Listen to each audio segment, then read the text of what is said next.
Bonjour, dans cet épisode, on va essayer de comprendre ce que c'est que les angles correspondants. Les angles correspondants, on va les retrouver quand on a deux droites qui ne sont pas forcément parallèles et qu'il y en a une troisième qui vient couper ces deux droites-là. On va parler d'angles correspondants, donc c'est deux angles qui vont avoir des positions particulières. Si je me repère par rapport à ce premier angle vert ici, l'angle correspondant à cet angle vert-là, ça va être celui qui est positionné de la même façon, mais par rapport à l'autre droite. Donc ici. Donc ces deux angles-là sont correspondants. De la même manière, on peut retrouver celui-là qui est correspondant avec celui-là. On va pouvoir retrouver celui-là correspondant avec celui-là. Et le dernier,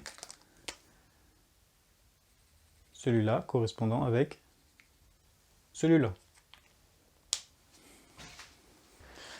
Dans le cas particulier où les deux premières droites sont parallèles,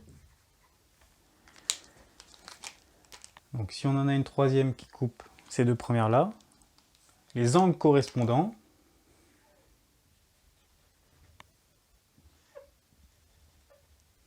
vont être égaux. Donc ils vont être égaux parce que les deux premières droites sont parallèles. Donc par exemple, si on sait que ces deux premières droites sont parallèles et qu'on connaît la mesure de l'angle vert, alors on va pouvoir conclure que l'autre angle vert qui est correspondant au premier fait aussi 107 degrés. Ça, c'est une propriété sur les angles correspondants. Du coup, cet angle ici va être correspondant à celui-là, donc ils vont aussi avoir la même mesure. Celui-ci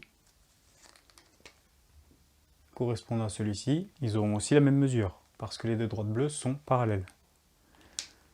Pareil pour le dernier, qui est correspondant à celui que je vais faire apparaître en rouge. Donc ceux-là vont avoir la même mesure, parce qu'ils sont correspondants, et que les deux droites bleues sont parallèles.